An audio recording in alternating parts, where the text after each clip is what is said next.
¿Qué tal? ¿Cómo están, amigos y amigas de esta comunidad? Como siempre, un gusto, como siempre, un placer.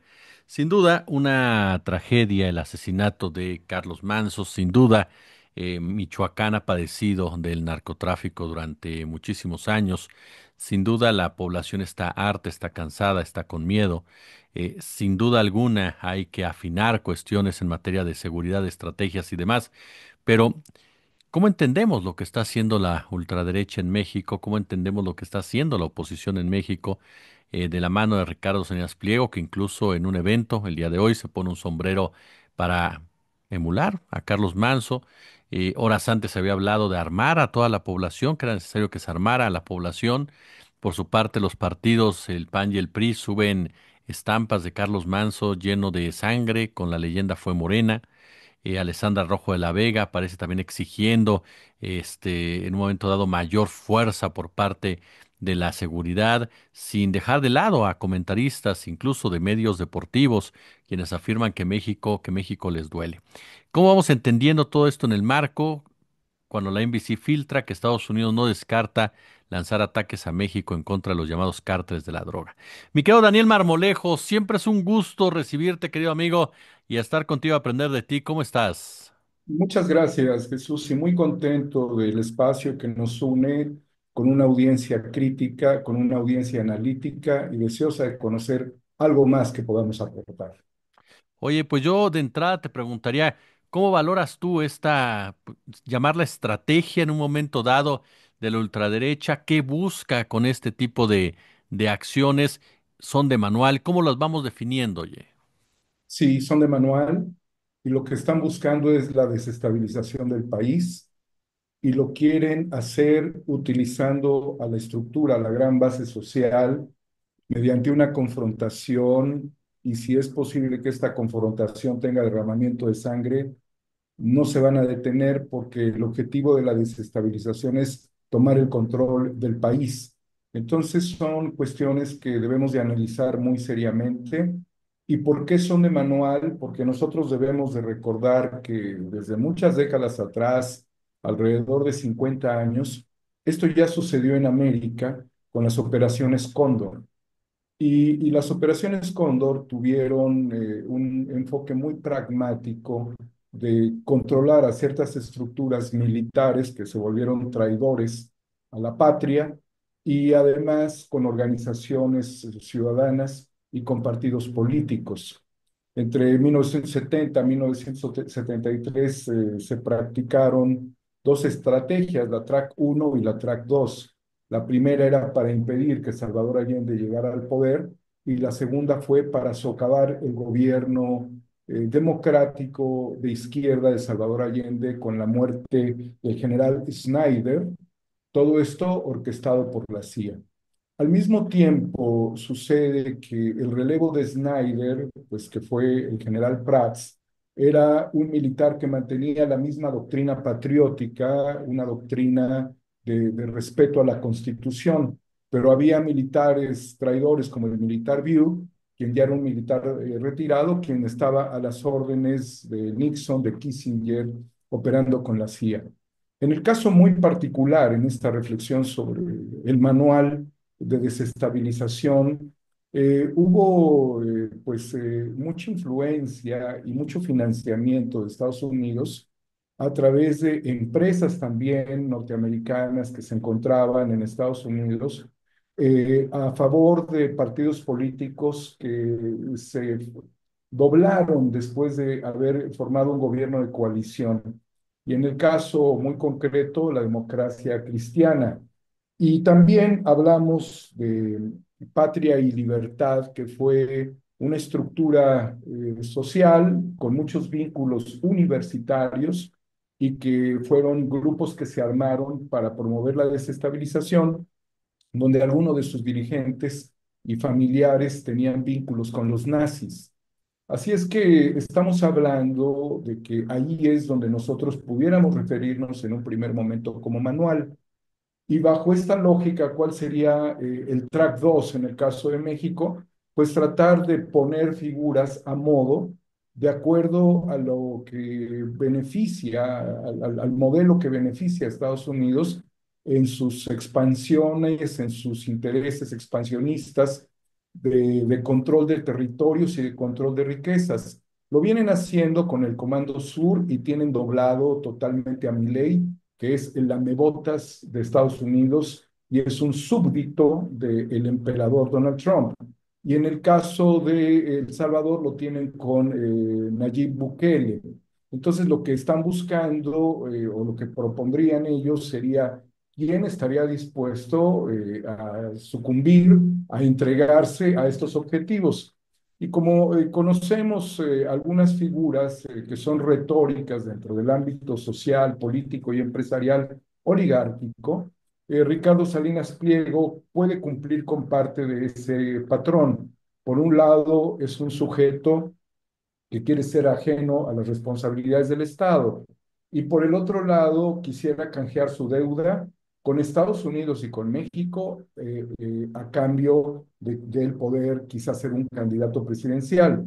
Por eso hubo una comida que él organizó, una cena que organizó, a donde pues acudieron distintas personalidades, entre ellas quizás algunas personalidades del gobierno de la República que pudieron estar en condición de observadores, y esto hubiese sido muy importante, aunque fueron criticadas estas figuras políticas, eh, para pues halagar al embajador, en ese momento nuevo embajador de los Estados Unidos en México, que es un halcón y que además operó pues la estrategia fascista en El Salvador con Nayib Bukele.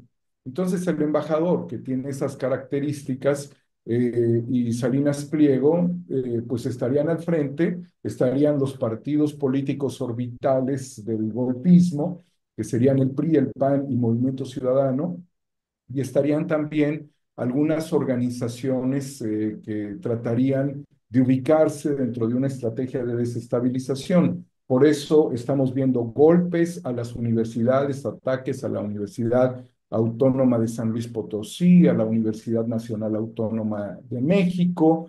Estamos viendo ataques de la Universidad Veracruzana también como parte de esta orquestación y también estamos viendo organizaciones de transportistas, de guachicoleros, piperos de pues agua dentro del Valle de México y también a organizaciones de agricultores vinculados con el PRIAN. Y esto tiene ese paralelismo con el manual, de acuerdo a lo que tú tratas de analizar conmigo, querido Jesús. Bien, Daniel, y en este marco, por ejemplo, ya nos decías de manera excelsa, aquí van caminando, ¿tú ves la mano de Estados Unidos ya metida o se está instrumentalizando la situación por parte de los Estados Unidos? A partir de que desde 2019 produje la serie Guerra Híbrida, estaba muy claro que el país que ha promovido la desestabilización en nuestro continente y en otras partes del mundo ha sido Estados Unidos y no depende de un presidente, sino depende de un sistema de control territorial y de recursos, es su estrategia. Por eso cuando se dio la desestabilización en Chile fue uno de los temas centrales el cobre.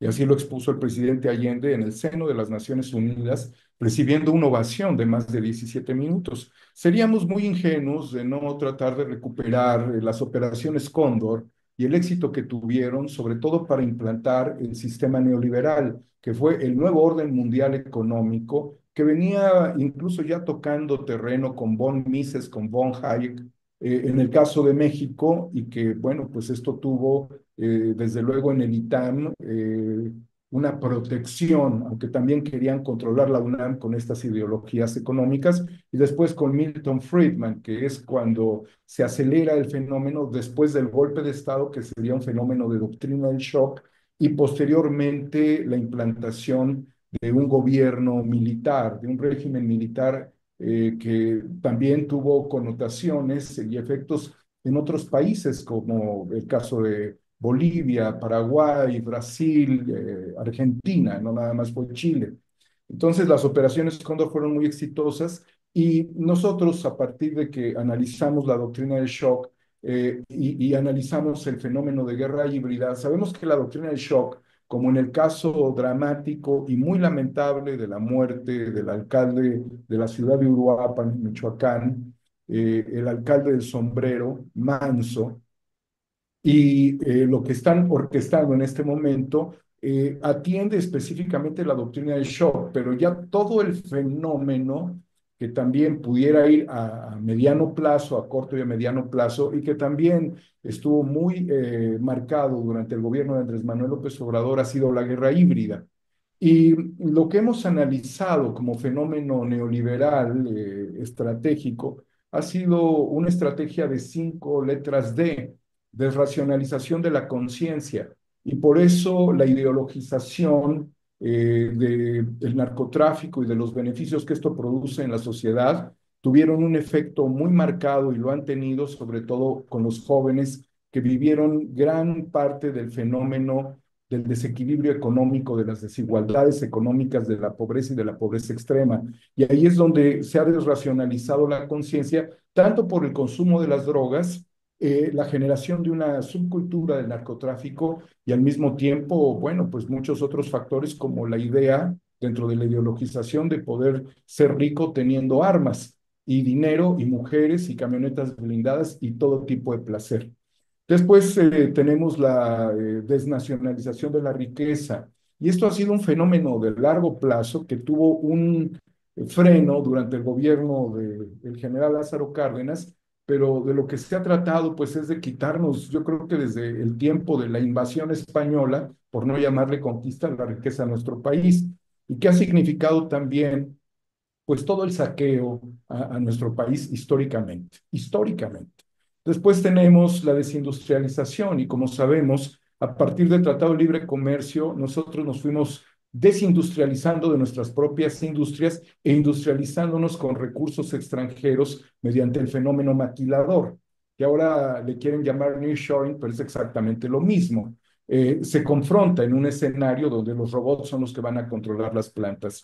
Y bueno, ya cuando tienes todos estos fenómenos, el crimen organizado desracionalizado de la conciencia empieza a depredar a las comunidades, empieza a aplicar una fuerza como gusano barrenador y a destruir el núcleo social. Y con la cantidad de armas que llegaron a nuestro país por parte principalmente de Estados Unidos, lo que hemos tenido es un descontrol de las comunidades que entraron en una crisis de inseguridad. Y esto es parte del fenómeno que ha venido enfrentándose tanto el gobierno de Andrés Manuel López Obrador y de Claudia Sheinbaum, quienes apuntaron a las causas de los problemas y que hemos visto que han dado una respuesta, sobre todo con la reducción de la pobreza en nuestro país. Pero el fenómeno es muy complejo: desracionalización de la conciencia, desnacionalización de la riqueza, desindustrialización y con el crimen organizado y el ataque y la extorsión, el despoblamiento. Las comunidades han tenido que generar procesos migratorios internos en el país o también hacia Estados Unidos por la inestabilidad de las comunidades. Las regiones se volvieron muy complejas y el crimen organizado tomó el control del agua, el control de las gasolinas, el control de la agricultura, y ha sido así, pero a Estados Unidos esto le funciona muy bien. Y después, ¿qué vendrá? Pues el despojo. Y para hacer el despojo, lo único que tienes que quitar es a todas estas garrapatas, a todos estos parásitos que son los mismos cárteles que son parte de una metaconstrucción macrocriminal con Estados Unidos, y cuando los quiten, pues ellos van a terminar por controlar el país. Por eso es que es un fenómeno muy radical y que requiere mucha reflexión, también un enfoque muy preciso de los políticos mexicanos que aman a nuestro país respecto al verdadero problema de abrirle la puerta al que te llenó de armas y al que ha sido el principal comprador de drogas. El impacto en la gente, querido Daniel. Hablamos de una presidenta que tiene un alto nivel de popularidad, pero también hablamos de una sociedad que a final de cuentas se enoja, se indigna, que está padeciendo los estragos como en Sinaloa, como en Chiapas, como en Michoacán. Eh, ¿Cómo pueden impactar? ¿Tú ves un impacto de este tipo de acciones ya en la población como tal o no ha avanzado tanto como ellos quisieran en México? Sí lo hay. Sería innegable quitar de la conciencia generalizada la indignación, sobre todo cuando hemos visto que la inseguridad ha marcado mucho la vida de las comunidades. Y es totalmente justificada dentro del ámbito sociológico y antropológico esta indignación que tenemos, sobre todo porque pues, las estructuras de las fuerzas, tanto de seguridad como lo que ha significado el poder judicial, han entrado, y el poder político también han entrado en contubernio con el crimen organizado y desdibujaron esa línea entre lo que es el Estado, la responsabilidad de los gobernantes, el crimen organizado. Entonces, pero es parte de un fenómeno que se fue extendiendo porque el crimen organizado ha dictado en muchos lugares del país quién debe de ocupar los cargos, la función pública, las responsabilidades más importantes, y también se ha tejido con los partidos políticos. El caso más evidente ha sido el de Felipe Calderón y Genaro García Luna, pero no es el único. Y también a nivel municipios y gobiernos de los estados existe este tipo de connivencia. Así que es muy claro que también pueda golpear esto el fenómeno político a pesar de los buenos resultados. Entonces, yo creo que bajo esta condición son tanto las Fuerzas Armadas como el secretario de Seguridad Pública, que tiene un control estratégico integrado, donde también está la inteligencia de fusión, quienes tienen que dar una respuesta extraordinaria a estos fenómenos y también asesorar lo suficientemente a las figuras políticas, porque lo que vimos con la ejecución del alcalde Manso es que se vulneró su propio círculo, que era su círculo de confianza donde no tenía participación directa las fuerzas federales. Él estaba protegido por su propia gente y él mismo cometió la imprudencia de presentarse en el medio de una situación tan confrontada públicamente, sin chaleco y sin resguardo. Pero no sería la única situación. En Estados Unidos han ocurrido también asesinatos de figuras, y lo hemos visto en meses muy, muy cercanos, en donde figuras han sido ejecutadas a los ojos de todo mundo. O sea que la vulnerabilidad siempre va a existir y ha existido con periodistas, ha existido con muchos funcionarios públicos, incluso pues Luis Donaldo Colosio es una consecuencia de estos mismos que se vienen a indignar, pues ellos mismos lo ejecutaron en combinación con el crimen organizado. Y Calderón, que no tiene vergüenza, pues también. Entonces, es un fenómeno que está siendo capitalizado de la forma más vulgar por auténticos rapaces. Finalmente, mi querido Daniel, la respuesta del gobierno, ¿cómo la has visto? La postura que hoy asume la presidencia, se tardaron en responder, eh, trataron de salir. ¿Cómo has visto el manejo del gobierno ante esta situación? Tenemos dos niveles de gobierno que deben de ser pues directamente corresponsables tanto de la seguridad como la respuesta a la investigación. Me refiero al gobierno del estado y me refiero al gobierno federal. Yo creo que el gobierno del estado tiene un determinado desdibujamiento que también se está aprovechando. La figura del gobernador Bedoya es un accidente electoral porque el INE pues bloqueó a otro candidato.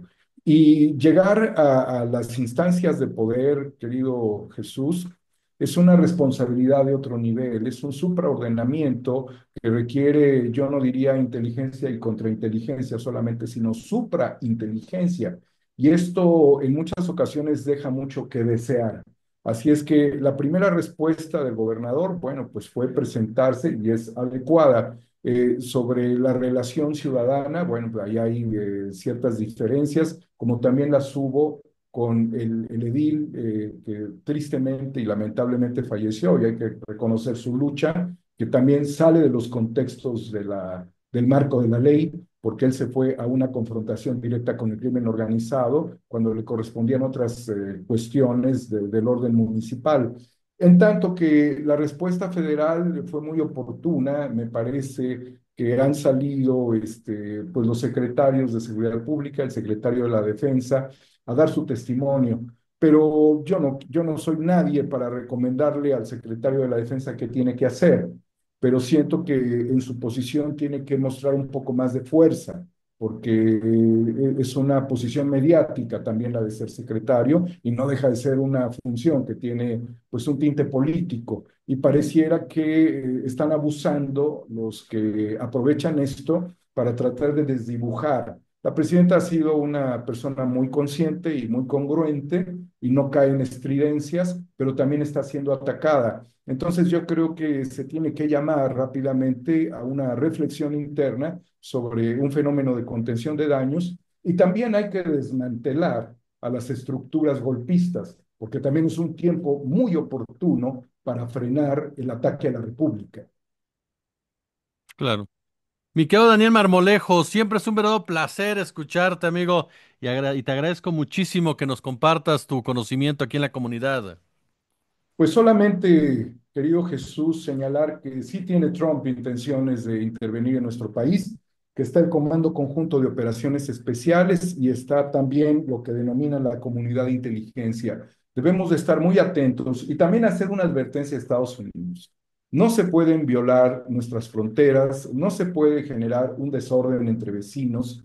Estados Unidos no es el salvador de la humanidad, en muchas ocasiones ha sido un grave problema para la humanidad y todo lo que se tenga que arreglar con Estados Unidos tiene que ser con una mesa de sujetos racionales y no de ataques con drones, ni con espías, ni con 18 agencias interactuando bajo la dirección de inteligencia de Estados Unidos a espaldas del gobierno de México. Las cosas no son así y quien considere que las cosas se tienen que manejar en ese sentido, generaría un problema estructural de muy largo plazo en una relación de vecinos. Así, nadie se puede meter a la casa del vecino para sacudirle el tapete cuando es corresponsable de las cucarachas, de la infiltración de armas y del consumo de drogas que tiene este país. No es la posición que México necesita y en este caso hay que blindar en todo sentido la presidencia de la República y que las Fuerzas Armadas hagan, junto con la Secretaría de Seguridad Pública, la tarea conveniente. Y también, para cerrar, es un llamado a todas las presidencias municipales para que se sacudan en relaciones que pueden ser muy complicadas y negativas para el país. No estamos para jugar al enriquecimiento inexplicable de figuras políticas en México en ninguno de sus rincones.